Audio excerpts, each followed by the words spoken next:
Доброе утро, скорее просыпайтесь, открывайте глаза, потому что в окно стучится новый день, который обязательно должен быть лучше, чем вчерашний. Вообще каждый следующий день всегда должен быть лучше вчерашнего. На телеканалах Якутия-24, НВК Саха, Утро Якутии. Меня зовут Павел Танин и доброе утро. Сегодня на календаре 2 ноября. И вот с чего бы мы начнем сегодняшний эфир. В студии ожидаем главного внештатного диетолога Минздрава Якутии Ульяну Лебедеву, с которой поговорим об уменьшении потребления соли и сохранении здоровья. Также узнаем о последних новостях бриллиантового цирка Якутии. Отправимся в Махсоголох, посмотрим на экзотические растения, которые выращивают в Центре развития ребенка при детском саде «Аленушка».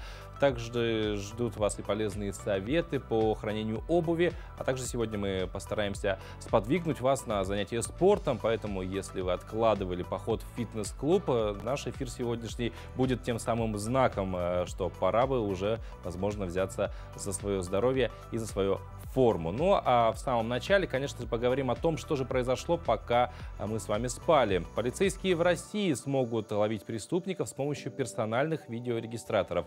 Разработчики приборов сейчас тестируют систему, с помощью которой можно распознавать тех, кто находится в розыске, даже если лицо скрыто под маской.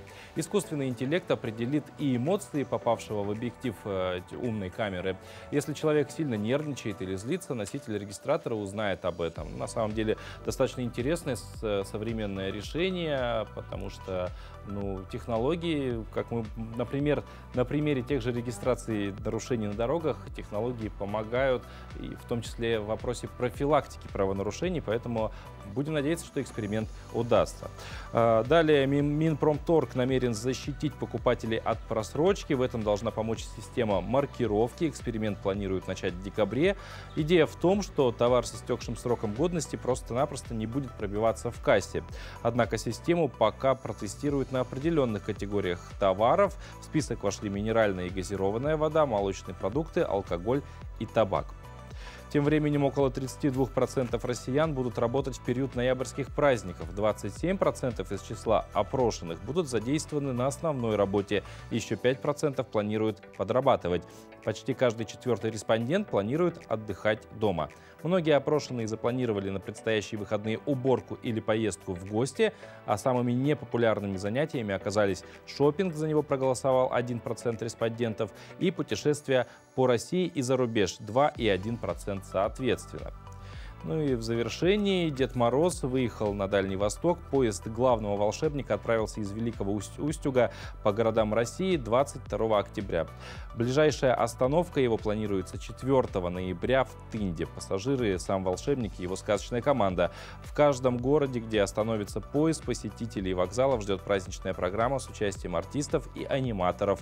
Работать будут также волшебная резиденция, сувенирная лавка и кафе.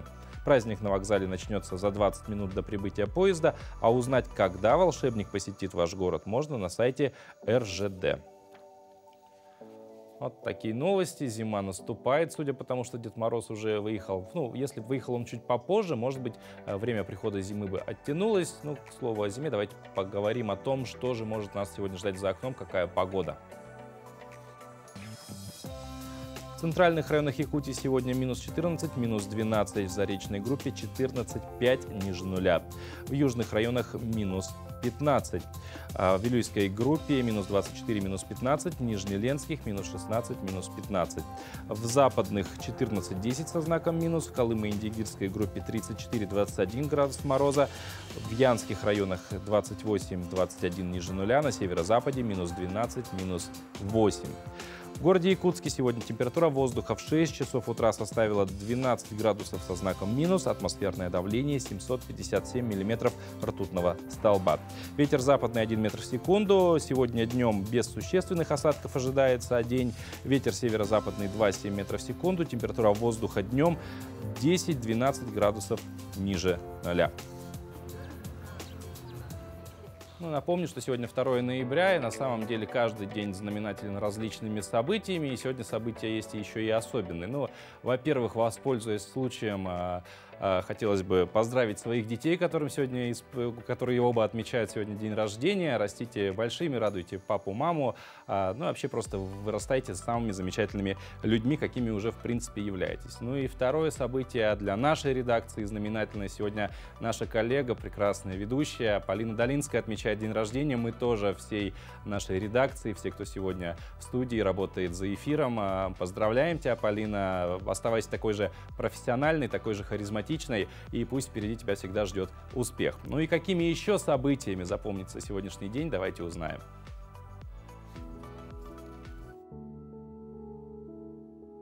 На календаре 2 ноября.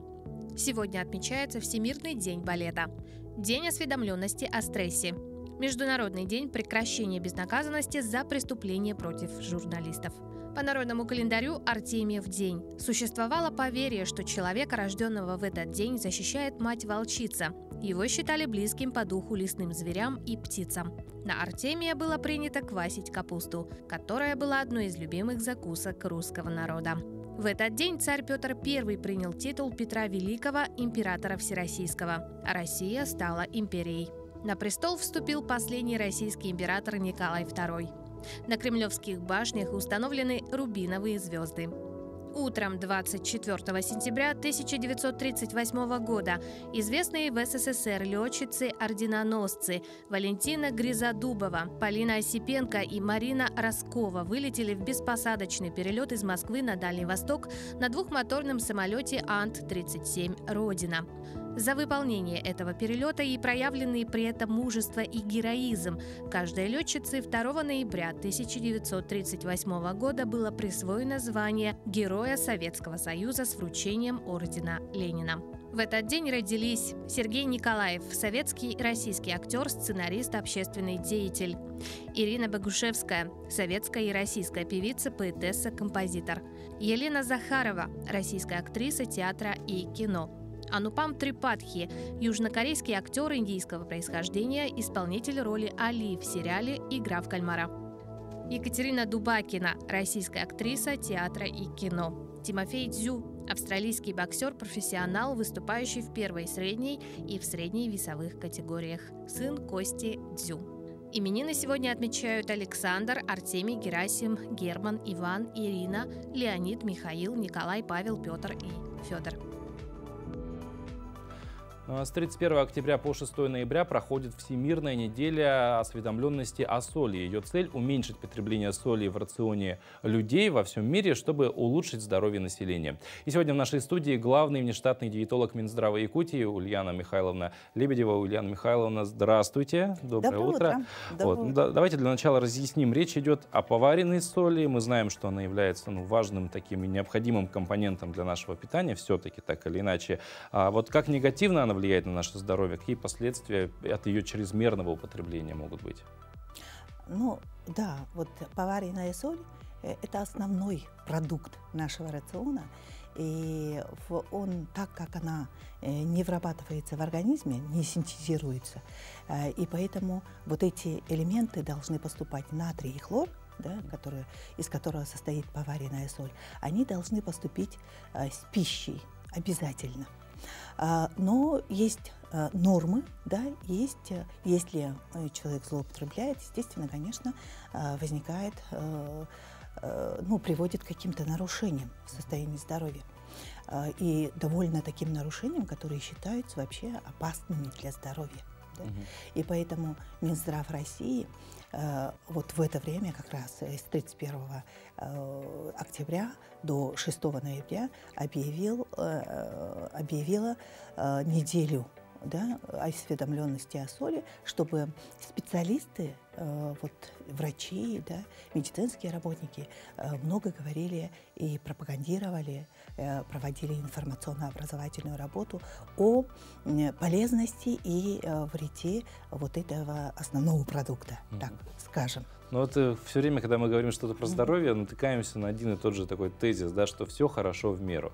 Вот говоря про соль, она и полезна, если много, она очень вредна может быть. Какая все-таки норма для взрослого и ребенка потребления соли в сутки может быть? Но по рекомендациям есть у нас рекомендации Всемирной организации здравоохранения, есть рекомендации нашего отечественного здравоохранения. И по рекомендациям Всемирной организации здравоохранения, которым мы придерживаемся, для взрослого человека в сутки среднесуточная норма, да, считается до 5 граммов. Это неполная чайная ложка, да, которую человек может употреблять в течение суток. Сюда, в эту норму входят все те поступления вот этих элементов, да, через этот основной продукт, которые находятся и в продуктах питания, да, и промышленного производства, и в продуктах самостоятельного приготовления. И это не говорит о том, что вот чайная ложка обязательно должна присутствовать, человек должен добавлять в пищу. В принципе, эта чайная ложка, она за день-то наберется спокойно. Да.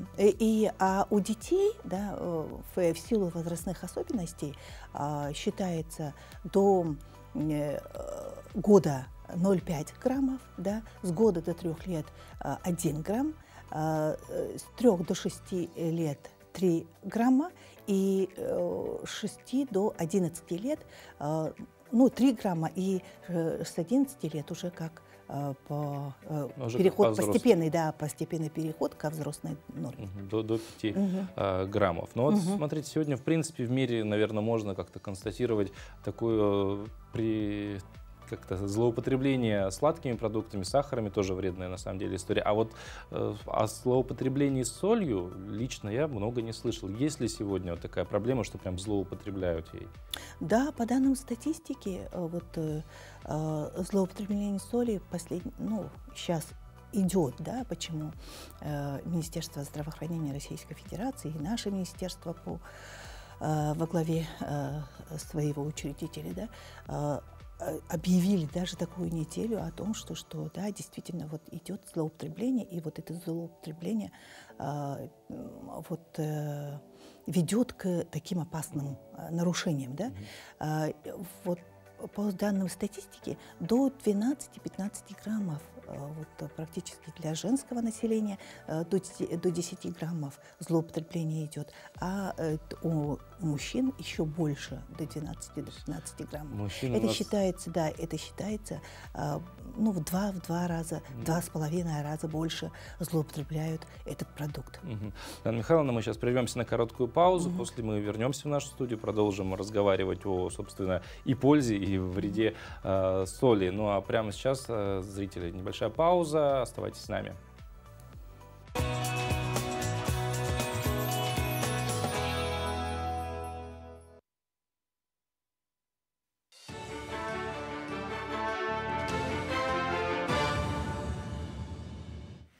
Коллеги, доброе утро. Доброе утро, Якутия. Сейчас блок новостей.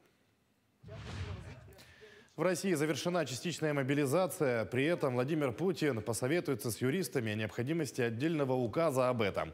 Глава государства подчеркнул, сама частичная мобилизация завершена. Он пояснил, что мобилизация была объявлена указом, потому что по-другому по закону невозможно. По словам Владимира Путина, Минобороны первоначально называла меньшую цифру по призывникам. Но потом, в конце концов, пришли к выводу, что нужна мобилизация 300 тысяч человек. Ускорить выплаты семьям военнослужащих, оказать им поддержку и рассмотреть бюджет на следующий год. Такие задачи поставил глава Якутии на еженедельной планерке правительства. Бюджет республики был принят в первом чтении единогласно. Вместе с тем, ко второму чтению необходимо провести работу с учетом всех замечаний и дополнений. В первую очередь по сельскому хозяйству, сказал Айсен Николаев. Глава Якутии указал на затягивание сроков единовременной выплаты семьям мобилизованных и добровольцев. Как ранее отмечала вице-премьер Ольга Балабкина, выплаты поступают по мере сверки документов из воинских частей, где проходят службы якутяне. Минтруд республики завершает обработку оставшихся списков. 5 мер поддержки для семей мобилизованных доступны в системе образования. Одна из них – освобождение от родительской платы за детский сад. Отметим, что данная мера поддержки действует не только в муниципальных дошкольных учреждениях, но и в частных. По словам главного специалиста Департамента общего образования, воспитания и доп. Образования Минобра Якутии Туяры Васильевой, все расходы частных детских садов возьмет государство. Семьи военнослужащих подают комплексное заявление через портал e-услуги или через МФЦ. Эти сведения доходят до муниципальных органов управления образования, до детских садов. И в течение одного рабочего дня муниципальный орган управления образования или детский сад должен издать приказ об освобождении родителя от оплаты за детский сад. И с выхода этого приказа мера начинает действовать. Олонхо – источник укрепления культурной идентичности. Национальному дню Олонхо посвятили мероприятия в Горном районе. Так провели круглый стол с участием советника главы республики Андрея Борисова. Торжественное мероприятие сопровождалось блестящими выступлениями театра Олонхо. Показали отрывки из Олонхо, моноспектакля и первого комедийного спектакля. В этом году летом во время Саха-Олонхо Арсений Сергеевич Николаев, глава Республики Саха-Якутия, подписал указ о системе домов Олонхо. У нас на сегодня особая миссия, чтобы посоветоваться с нашими коллегами на местах, каким образом мы будем организовывать и проводить работу домов Олонхо по всей республике.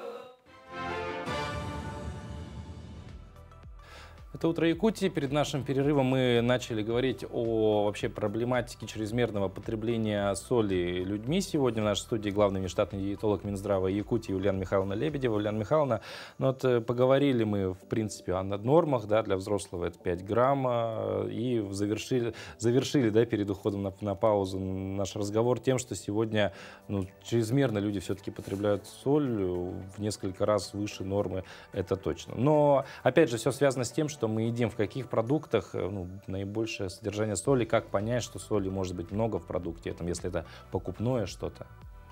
Да, большое количество соли находится в таких солениях, да, копченостях и полуфабрикатах, переработанных продуктах, и поэтому лучше всего отказаться от этих продуктов.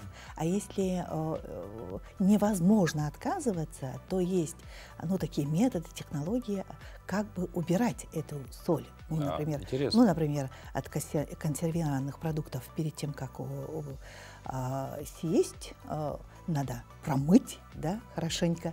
Или, например, вот такие технологии, промыть или другие тоже методы есть.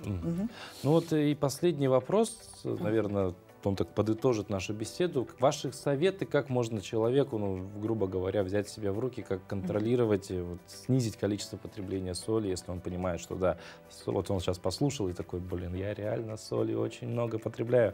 Что же ему сделать, чтобы меньше потреблять? Во-первых, при приготовлении пищи, да, не нужно добавлять соль, а лучше, когда добавляется перед едой. Потому что соль, о соленности информация через вкусовые рецепторы поступает сразу к нам, да, в наш мозг. И поэтому перед едой, когда добавляешь, оно как бы больше и дает эффект приема этой соли. Это будет явная соль. Да. И второе, это со стола, с обеденного стола надо убрать солонки, да, и вообще, чтобы их не было, да, на столах. Потому что у человека есть, формируется привычка, да, даже многие, не попробовав еду, да, начинают добавлять, да, солить, и поэтому лучше, чтобы солонки не было. Третье, это нужно постараться употреблять соль с пониженным содержанием натрия, да, чтобы побольше калия и магния было. И четвертое, это заменить можно эти соли пряными травами, да, и пятое, больше употреблять продукты с повышенным содержанием калия. Ну, картофель, даже шпинат, там, бананы, в них больше содержится калия, потому что калий вот помогает выводить излишки соли. Ага. Да. Ульяна Михайловна, спасибо большое за такую просветительскую беседу. Я думаю, многим она будет полезна, поэтому будьте здоровы, уважаемые телезрители, не болейте, особенно в этот переходный период, когда нужно... когда наблюдается резкий всплеск простудных заболеваний, сонливость, заложенный нос, першение в горле и кашель – самые распространенные симптомы этих явлений. Основным методом профилактики против ОРВИ и гриппа, конечно же, является вакцинация. Но прежде обязательно проконсультируйтесь с врачом.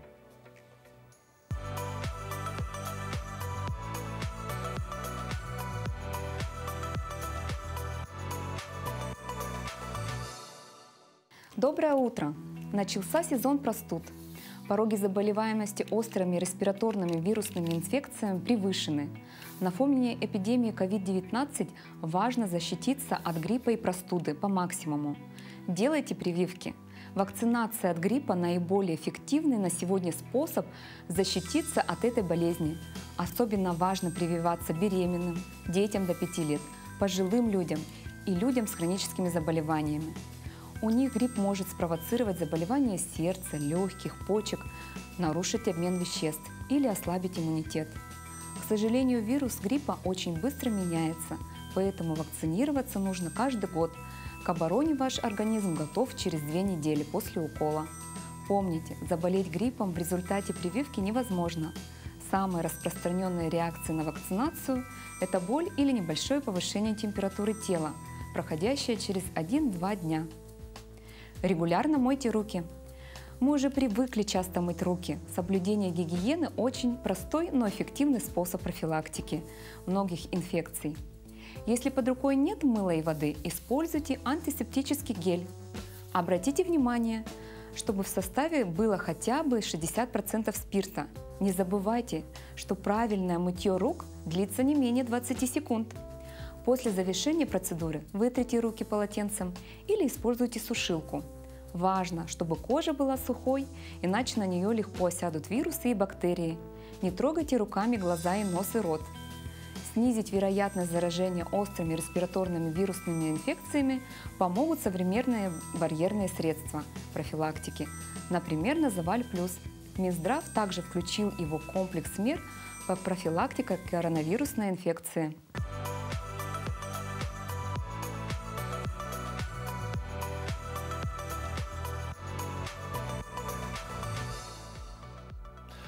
ОРВИ, грипп, на самом деле, вещи достаточно такие неприятные, поэтому болеть, конечно же, никому не хочется, хочется быть здоровым, да и вообще пора бы уже заняться спортом, возобновить тренировки, тем более скоро уже Новый год, и наверняка многие думают о том, как привести себя в форму к этому празднику. А для тех, кто только решил начать заниматься спортом, думаю, будет полезен наш следующий сюжет. В каждом городе или даже в селах, в доступных местах сейчас установлены вот такие тренажеры, занимаясь на которых можно себя привести в хорошую физическую форму, и причем совершенно бесплатно. Но наступают холода, и заниматься становится не очень комфортно, ну и даже небезопасно. В холодное время года специалисты не рекомендуют занятия спортом на улице, особенно при нашем климате. Благо в городах, в частности в Якутске, мест, где можно тренироваться в помещении, сейчас достаточно. Анна Николенко по работе мужа с семьей часто переезжает из города в город. И, приехав в Якутск, была приятно удивлена наличием здесь хороших фитнес-клубов с очень профессиональными тренерами. Если верить ее опыту, не в каждом городе таковые имеются. Для любого непрофессионального, скажем так, посетителя клуба самым главным показателем является, как по мне так, это не пропускание тренировок. Это желание приходить снова и снова. В связи с тем, что тренировки я не пропускаю, можно сказать, что да, мне все нравится. Новичку важно попасть в то место, где сразу ощущается не только материальный, но и психологический комфорт, где есть общение и коллектив. Не лишними будут помощь и советы, особенно в начале, персонального тренера, вне зависимости от того, какие мотивы привели человека в спортзал. Особенно для женщин это хороший мотив прийти похудеть. А некоторые приходят, у офисных сотрудников, коих огромное количество, проблемы со здоровьем, со спиной. Для этого только спорт, только укрепление мышечного корсета и восстановление здоровья после различных заболеваний. Даже после ковид рекомендуют заниматься, потому что это легкие, это восстановление работы сердечно-сосудистой системы. Возраст для того, чтобы начать заниматься спортом, не имеет значения, будь это в 15 или 70 лет, говорят опытные тренеры.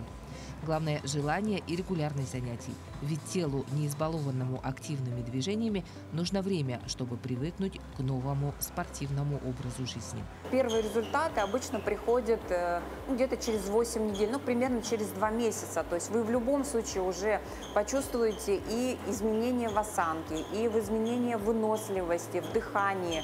То есть вам легче подниматься по лестницам. Ну и, конечно, первые результаты – это как минимум минус 3-4 килограмма. Это всегда есть, если вы регулярно занимаетесь. И спустя примерно 2 месяца, уже видя первые положительные результаты, люди, как правило, меняют прежний образ жизни. И спорт становится уже не необходимостью, а потребностью. А спорт, как правило, он меняет отношение к еде, отношение к работе, к дисциплине, отношение, вообще настроение меняется у человека, когда он регулярно занимается спортом. Добиться стройной фигуры, улучшить здоровье с помощью занятий спортом можно самостоятельно и дома. Все зависит от умения, терпения и настойчивости. Но, как заверяют специалисты, занимаясь в профессиональных заведениях под руководством опытного тренера, эту дистанцию к стройности и красоте можно значительно сократить и сделать занятия более комфортными и качественными. Туяра Филиппова, Семен Афанасьев, Якутск. Если вы все еще думаете, идти в спортзал или нет, ждете какого-то знака, мы вам этот знак, конечно же, дадим. Завтра в эфире мы разыграем вот этот вот замечательный абонемент на месяц занятий в один из фитнес-клубов Якутска. Смотрите нас завтра в это же время. Для того, чтобы сертификат достался именно вам, нужно будет правильно и быстро ответить всего на один вопрос. Какой, узнаете, конечно же, завтра. Ну, а мы продолжаем, чтобы постоянно быть в тонусе, меньше болеть и чувствовать прилив сил всегда, постоянно. Конечно, необходимо не только заниматься спортом, но и правильно питаться. Все мы это знаем. В нашем рационе должно быть и витаминные продукты, это овощи, ягоды, фрукты. Последнее, как показывает практика, даже самые экзотические можно выращивать в домашних условиях. Так, в Максагалохе, в Центре развития ребенка детского сада «Аленушка», разместился не просто зимний сад, а самый что ни на есть сад, в котором побывала моя коллега Дарья Анкехва. Здравствуйте! Добро пожаловать в наш образцово-показательный детский садик Хангаласского улуса, Центра развития ребенка номер 8 «Аленушка». На самом деле заслуга это первого руководителя Ксензевой Галины Федоровны, которая, начиная с 1983 года, со своих поездок, командировок, привозила разные растения, некоторые из которых до сих пор растут. Да. Сейчас у нас новый руководитель, Пышненко Марина Александровна, которая содействует и помогает нам в развитии зимнего сада, а также наши сотрудники, которые с Пуцков привозят экзотические фрукты, семена, которые мы сажаем, выращиваем. Но давайте начнем с лимона. Его несколько лет подарили выпускники как раз же детского сада. И он начинает, уже опять цвести. Мы собираем здесь такие лимоны, они очень вкусные. То есть это все съедобное? Съедобное, да, мы отдаем на кухню. Значит, там делают чай с лимоном и дают детям пить. Как же повезло воспитанникам этого детского сада, да, свежий лимон. Круглогодично он цветет? Нет, он же, конечно, сезонный. У него есть время для цветения, для плодоношения. Лавровый лист, кстати, Тоже в суп? Тоже в суп обязательно. Лавровый лист, в принципе, смотрите, много места не занимает. Это не лимонное дерево, да? Небольшой такой кустик. А как выращиваете из семян? Его нам привезли уже отростком. Наша звезда, которая постоянно в центре внимания, это мандариновое дерево, которое удивляет всех своим цветением и плодоношением не только района Якутии, но и даже России. Мы знаем, да, вы стали героями федерального канала, да, именно благодаря вот тому самому мандариновому дереву. Обратите внимание, сколько здесь мандаринов. И это все настоящее, да? Да, мы снимаем плоды, конечно, угощаем деток. Этому дереву больше 20 лет. Вот его как раз первый руководитель, Ксензова Галина Федоровна, вот она его привезла, и вот... Маленьким, наверное. Маленьким, конечно. Вот, ну а совсем немного, да, земли-то ему надо, вот обратите внимание, да, но вот здесь. То есть чаша относительно размеров дерева-то небольшая? Не вырастает сильно большой, ну, максимум 3-5 метров в высоту. А как вы за ним ухаживаете? Ну, вообще мандарин надо постоянно опрыскивать. Ну, даже можно и комнатные, это тоже касается комнатных растений. В зимний период, когда отопительный сезон начинается, надо, конечно, желательно 2 раза опрыскивать в день. В день? В день. То есть воду любит? Ну да, но не переливать, конечно, но опрыскивать регулярно надо. Да, также нуждается в подкормке, в обработке. А подкормка это что? Это какие-то биодобавки или же... Да, ну или органические удобрения в основном используем. Обратите внимание, здесь у нас еще растет ананас. Еще и ананасы растут, Макс Агалой. Которые, да, снимали плод. Вообще он появился у нас случайно. Покупали в магазине плод, отрезали верхушку, посадили. И вот уже вот ему год он плодоносил. Уже был и ананас у вас дома? Самый настоящий ананас. Друзья, и гранаты есть в Якутии. Вот что касаемо размеров, вырастает больше, то есть? Да, это только начало, они только начинают, а так крупные довольно-таки плоды вырастают. Вот виноград у нас тут растет, мы его нынче только посадили, надеемся на цветение и на плодоношение. Ну да, пока хотя бы уже растет, это уже хорошо. Валентина, а как же ребята, воспитанники детского сада, ну, вообще принимают участие именно в озеленении вот этого зимнего сада? Да, дети очень часто приходят, смотрят за растениями, ухаживают, а также проходят тут различные мастер-классы, учатся пересаживать. Девочки, мальчики, расскажите, а что вам нравится больше всего в вашем зимнем саду? Что больше всего нравится? Мне нравятся кролики. Кролики. Тебе что нравится? Апельсины. Апельсины нравятся? А мне нравятся зайчики, хомячки и черепашки. Хомячки, черепашки. А тебе что нравится в вашем зимнем саду? Попугай нравится. То есть вам очень нравятся животные. А растения у вас, смотрите, какие красивые. У вас что растет здесь? Мандарины, еще что растет? Цветы. Цветы. Гранат еще растет у вас. Еще? Листочки растут. Листочки растут, правильно. Розы. Розы растут, хорошо. Так, а у тебя что ты видел? Что растет здесь? Цветы. Что ж, берите на заметку советы по выращиванию овощных культур. Возможно, у кого-то из вас получится создать и свой экзотический уголок. Но полезные советы на этом не заканчиваются. Если вы откладывали в долгий ящик отправить свою летнюю обувь в кладовку или на балкон, в зависимости от того, где именно вы ее храните, то вот вам дельные советы от нашей телезрительницы Людмилы Ивановой. Расскажу, как хранить обувь зимой, летнюю обувь. Для этого нам нужно вот сама обувь, чистая вода с тряпкой, крем для обуви, ну, любой, и кисточки для крема. И вот, ну, вот эта тряпочка, ну, чтобы немножко вытереть излишки крема, и сухая тряпка. Прежде мы обувь, которую все лето носили, мы его чистим от грязи. Для этого мы берем воду, выжимаем, но обувь это кожаная, поэтому его не нужно сильно мочить, просто вытираем пыль изнутри и снаружи тоже. Вода должна быть чистая, никаких там порошков, там мыла не надо, потому что эта обувь повреждает кожаную. Эту обувь носили уже много лет, поэтому она старенькая. Если за обувью хорошо следить, то они тебе долго будут служить. Такой поласкиваем еще раз. Надо, чтобы обувь хорошо высохла. Насухо вытираем. особенно кожаную обувь. После того, как мы все насухо вытерли, даем немножко подсохнуть обуви. После того, как обувь подсохла совсем, ну, можно там на полчаса, на часик оставить подсыхать. Потом берем крем, любой крем для обуви и мажем этим кремом. Вот эти вот, особенно вот где шов, например, да, вот зимой у нас в городских квартирах воздух очень сухой. Поэтому вот это вот, если без крема так оставите на зиму обувь, весной они все, эти швы порвутся, когда будете одевать.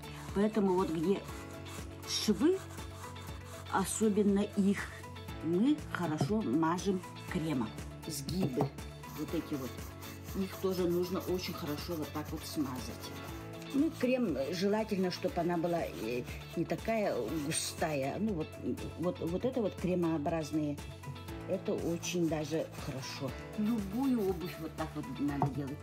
После того, как мы смазали обувь кремом обильно, мы больше ничего не делаем. Мы берем газету, выпихаем туда в обувь. Если даже обувь она была влажная, вот эта газета его влагу возьмет себе. И вот так вот очень сильно туда впихаем, придавая форму. Вот эти вот изгибы, они должны выпрямиться.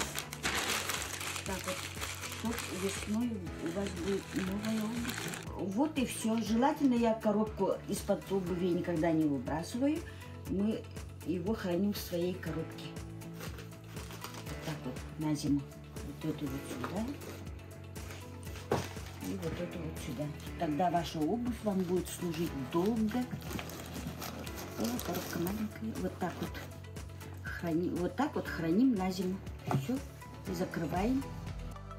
Что ж, спасибо нашей постоянной телезрительнице Людмиле Ивановой за полезные и нужные советы. Вы также можете стать, кстати, причастным к нашему эфиру. Достаточно выйти на нас по нашему контактному номеру 8 914 273 4488, рассказать о себе, о своих увлечениях. Кстати говоря, часто приходят сообщения от вас по поводу наших постоянных рубрик. Благодарим вас за обратную связь, конечно же. И на очереди наша еженедельная рубрика, приуроченная к столетию Якутской ССР.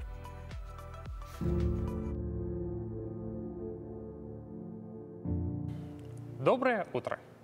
Сегодня мы поговорим о том, как развивалось образование в Якутии после Великой Отечественной войны. Итак, после того, как отгремели взрывы, нужно было восстанавливать страну. Якутяне возвращаются домой и начинают восстанавливать промышленность, сельское хозяйство и, конечно же, систему образования. Уже в 1960 году уровень образования мужчин и женщин в Якутии сравнялся, что было недостижимо ранее. Но были и негативные аспекты. В 60-е и 70-е годы в стране разворачивалась так называемая политика ликвидации неперспективных деревень. В ее результате несколько десятков тысяч школ в селах и деревнях попросту закрылись. Но в остальном доступность образования продолжала расти. Одним из направлений реструктуризации тех лет являлось расширение школы с интернатами. В Якутской АСР в эти годы интернаты имели примерно 1 из 5 начальных школ, больше половины 8-летних школ и около 2/3 средних школ. Но вот наступают 80-е, а за ними и 90-е. В начале 90-х годов в образовании республики неожиданно произошли такие качественные сдвиги, что некоторыми мировыми политиками, общественными деятелями и учеными было определено как якутское педагогическое чудо. Было признано, что в Якутии реализованы многие планы и проекты ЮНЕСКО, в том числе признание решающей приоритетной роли родного языка, признание власти самого народа, его суверенных прав. Если в эти годы уровень финансирования образования в Российской Федерации падает, то в Якутии он, наоборот, повышается. На республиканском уровне был открыт ряд фондов, учреждены президентские стипендии и гранты для талантливых детей и успешных учителей. Были созданы условия для широкого развития инновационной сети, в том числе так называемых президентских школ в селах и городах. Этот высокий старт подтвердил, что Якутия может не только сохранить уже созданное, но и внести что-то новое, причем в сложных условиях изменения государства.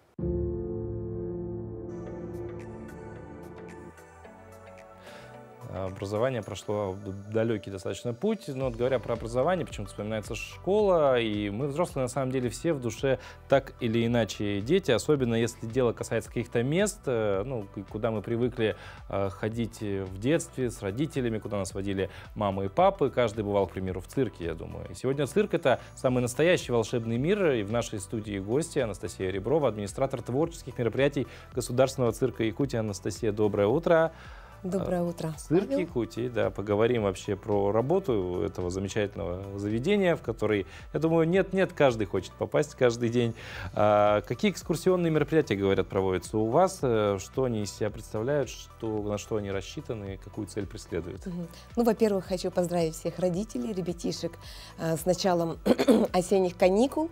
Конечно же, цирк подготовил для наших зрителей такую обширную программу, одной из которых это экскурсионная такая вот у нас площадка. Мы приглашаем ребят младшего, среднего звена. К нам приходят даже студенты, нас удивили. Вот буквально в прошлом месяце приходили 5-й курс СВФУ, тоже было очень интересно. Но экскурсии «Закулисье» она у нас называется, и название говорит само за себя. Конечно же, мы приглашаем ребят заглянуть в мир цирка, познакомиться с буднями не только артистов, но и многих других представителей творческих профессий. Ребята узнают историю создания нашего цирка. Ребята постарше могут узнать об истории мирового циркового искусства, да, как зарождался цирк, а он зародился еще более 2000 лет назад в Древнем Риме. Историю российского цирка, советского цирка, который тоже гремел на всю страну, да. Ну и, конечно же, они заглядывают в гримерные к артистам, знакомятся с нашими артистами, да, задают какие-то интересующие их вопросы. В то же время они могут узнать, что, конечно же, при создании циркового представления участвует множество людей, в том числе сценаристы, режиссеры, художники, бутафоры, швеи. Их это очень удивляет. И больше всего они ждут встречу с артистами и хотят познакомиться с нашими животными. И всегда я задаю вопросы: раз у нас самый северный цирк планеты, то какие же животные у нас могут выступать? И идут слоны, пингвины, львы, тигры. Но все-таки мы говорим, конечно же, что все эти животные к нам приезжают в гости, а у нас выступают такие замечательные животные, как северные олени, лисы. Это прямо им очень интересно, что всех этих животных они знают, не только по картинкам, да, ну и встречи с нашими дрессировщиками — это просто праздник для детей. А может быть, есть возможность в рамках экскурсии на себя роль циркового артиста примерить? Они немножечко, да, бывают ребята такие очень активные, да, которые захотят парик какой-нибудь на себя нацепить или красный нос. В то же время у нас проводится, конечно же, викторина. Детям это в форме игры, это они информацию лучше как-то запоминают, да. Мы стараемся разнообразить нашу экскурсию. Но, к слову, цирк — это не только экскурсия, это и представления сами, тем более, как мы сказали уже, да, каникулы начались, так сказать, время самое то, чтобы куда-то сходить, посвятить себя культурному отдыху после первого кусочка учебы в этом учебном году. Какие представления сегодня готовит цирк, чем можно уже порадоваться в эти дни? Ну, дети у нас уже радуются на протяжении месяца, как минимум. Сейчас у нас идет представление «Цирк, цирк, цирк». 4, 5, 6 мы приглашаем всех ребят, родителей на такое яркое цирковое представление с новыми номерами. Очень интересно, и детям очень нравится. И, конечно же, мы приглашаем ребят, чтобы они собрали команды и проявили себя уже как суперкоманда. Квест-игра у нас называется, время игр для суперкоманды. Приходят ребята, получается, команды от 10 человек и более. Большие команды. Да, большие команды. Ребята там проходят разные задания, да, на смекалку. Они должны примерить на себя также роль артистов. Они же в цирке проходят квест-представление, квест-игру. Ну и самое главное, они должны уметь слушать друг друга. слышать друг друга, где-то они должны себя вести тихо, где-то они должны слушать своего капитана, да, где-то они должны быть очень быстрыми, очень сильными и ловкими, ну и проявить себя как такая сплоченная команда. Тогда они проходят квест.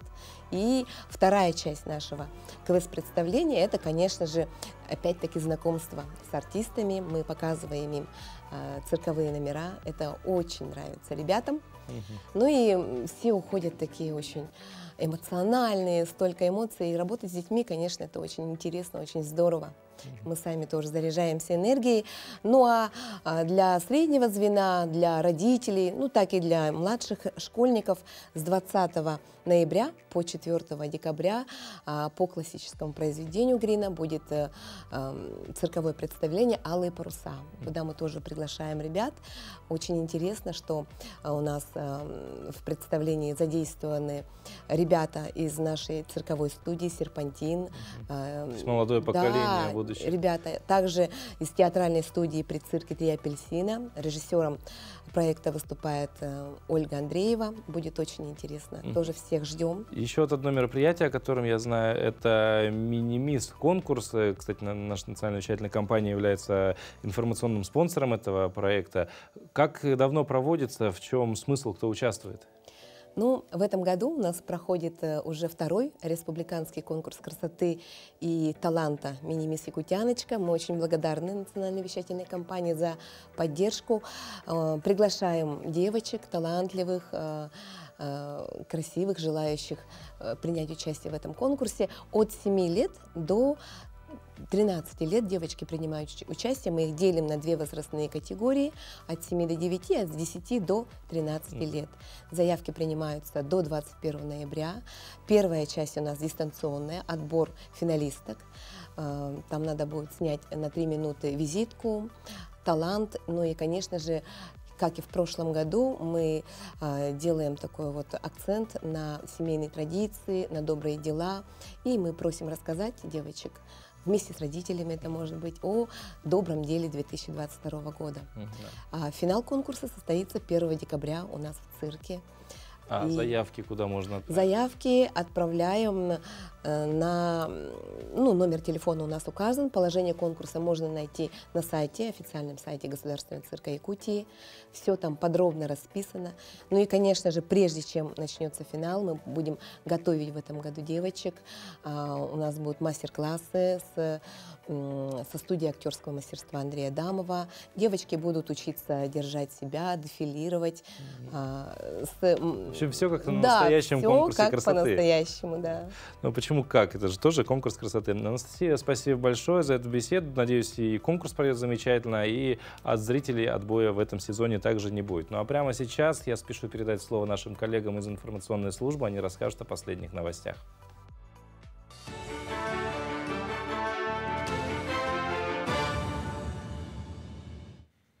Якутия, доброе утро.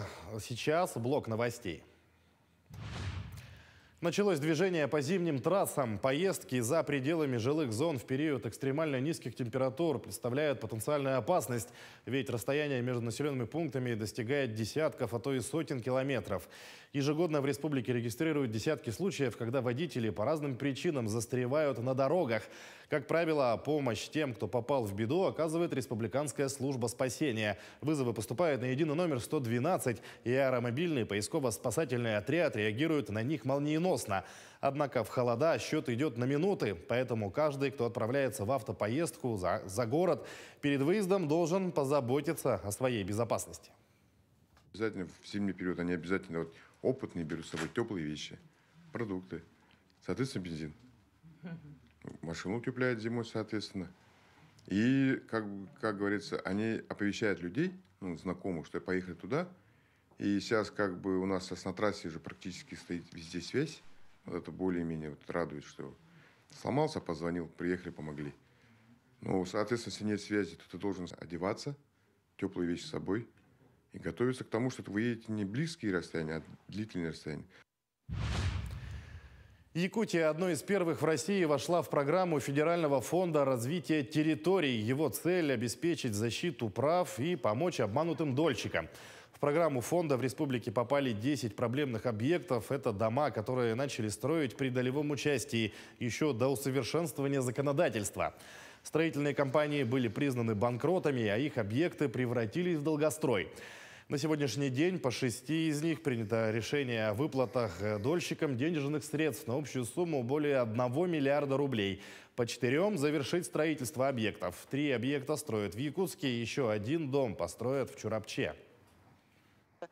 Для того, чтобы участвовать в федеральной программе по финансированию мероприятий по восстановлению прав граждан, которые ведет публично-правовая компания Фонд развития территории, это город Москва, субъектам Российской Федерации необходимо было создать свои фонды, и также принять участие именно в финансировании. По республике у нас 8% это софинансирование бюджета республики, а остальные 92% это финансирование публично-правовой компании.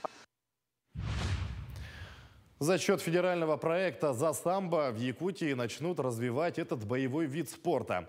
Обсудить планы развития спортивного вида самбо в Якутск прилетел руководитель Всероссийской Федерации этого вида спорта, председатель Международной ассоциации общественных объединений Европейская Федерация самбо Сергей Елисеев. В первую половину дня гость встретился с главой республики Эсеном Николаевым. Стороны обсудили текущее состояние самбо в регионе и наметили планы на будущее. В следующем году этот вид единоборств отметит 85 лет. К юбилею организуют различные акции, в том числе и в Якутии. Основные задачи стоят – это проект «Самбо в школу», чтобы мы на 3-м уроке физкультуры могли ознакомить детей с нашим отечественным видом спорта самбо. Мы научим детей правильно падать, страховку, самостраховку на уроках физкультуры. Мы научим детей освобождаться от захвата, если хулиган на улице предстанет. Ну и если детям понравится, то они смогут в этой же школе заниматься уже в секции самбо. И тогда с ними уже будет заниматься не учитель физкультуры, а тренер из детской юношеской спортивной школы. Государственный концертный оркестр Якутии и ансамбль «Баланс» дали концерт воинской части в Амурской области. Как рассказала директор оркестра Юлия Швецова, это далеко не первый концерт перед военнослужащими. Так, в период гастролей в сентябре оркестр провел концерты в 5-м филиале госпиталя имени Бурденко в Москве, в медицинской академии Кирова в Петербурге, а во время Восточного экономического форума встретился со зрителями в одной из воинских частей во Владивостоке. К текущему часу это все новости. Всего доброго и удачного дня. В Якутске 2-й месяц работает единый штаб помощи мобилизованным. Здесь открыт прием гуманитарной помощи, также организована адресная помощь от волонтеров. Кто же эти неравнодушные жители, которые бескорыстно готовы помогать? Штаб помощи посетила наша коллега Ирина Григорьева. Здравствуйте. Анастасия Захарова и Егор Герасимов с утра пришли в штаб. Активные ветераны землячества Амгинского района в Якутске принесли волонтерам оладьи. Ведь тем, кто помогает в это непростое время, тоже нужна помощь. Егор Христанович – офицер запаса. Вспоминает свою армейскую службу в Забайкалье. Посылку от родных, которую он получил больше 50 лет назад, до сих пор вспоминает теплотой. Мясо отправили. Посылка. 16 человек, все кушали. Все якутяне очень довольны и до сих пор помним. На груди у Анастасии Захаровой лилия даурска, сардана, символ родной Амги. Вспоминает, те, кто прошел яркие года с комсомолом, не будет сейчас в стороне. По графику проводят дежурство, приходят и помогают волонтерам. Каждый старается свое тепло отдать. Мы мамы, ныне год матери, и еще ветераны мы, поэтому мы поддерживаем. Амгинское землячество – одна из многих общественных организаций, которая активно присоединилась к всероссийской акции «Мы вместе». Уже в 4-й раз представители наследных землячеств приносят в штаб посылки, собранные со всех наследов. Народ объединился вокруг вот этой патриотической акции, что мы все должны быть вместе. Только тогда мы сможем помочь тем людям, которые непосредственно наши братья, сыновья, которые находятся именно там. Вот посыл, который идет от родной земли, от Якутии, оно всегда вот в них есть, я думаю.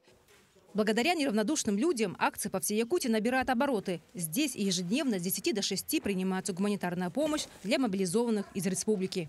Здесь собрались неравнодушные горожане, волонтеры, представители разных общественных организаций для того, чтобы помочь нашим мобилизованным. Сейчас здесь они занимаются сбором медикаментов, продуктов питания, средств индивидуальной защиты. Эти женщины в прошлом году помогали тем, кто пострадал от лесных пожаров. Сейчас они снова в строю. Волонтеры – люди разных профессий. Таскают, распаковывают, фасуют, упаковывают вещи. Предприятия и вузы города каждый день направляют добровольцев для помощи в штаб. Волонтер Рима Николаевна пришла сегодня впервые и уже включилась в работу. Национальный архив представляем. И вот по очереди, по отделам мы ходим каждый день. Вот. Разложим стельки по 10 штук. Вот.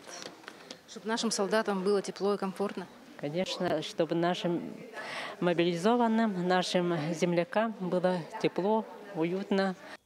Ранее более 400 комплектов бойца получили мобилизованные якутяне от земляков. В гуманитарный груз продолжают поступать войсковые части Хабаровского и Приморского краев, из Якутска и районов республики. Легко работать. Почему? Потому что людей уговаривать не нужно. Они сами приходят, предлагают свою помощь. Мы собираем. Вроде как мы собираем от отдельных людей, от организаций, но нам удалось направить внушительные по объему и по наименованиям посылки в Хабаровск, Владивосток, Улан-Удэ, Еврейский автономный округ. И эта работа продолжается. Волонтеры отмечают, здесь они получили возможность безвозмездно помогать другим. Ведь тем, кто далеко от дома, весточка и поддержка от родной Якутии очень важна. Якутия с тобой! Ирина Григорьева, Семен Афанасьев, Якутск. Вот на такой патриотической ноте мы наш эфир сегодня заканчиваем. Также хотелось бы успеть, но, к сожалению, время не позволяет прочитать поздравления. Нашу коллегу Полину поздравляет телезрительница Елена. Обязательно мы ей передадим это все. Ну а вам всем желаем хорошего дня, отличного настроения. Завтра в этой же студии мы вновь встретимся и будем встречать новый день.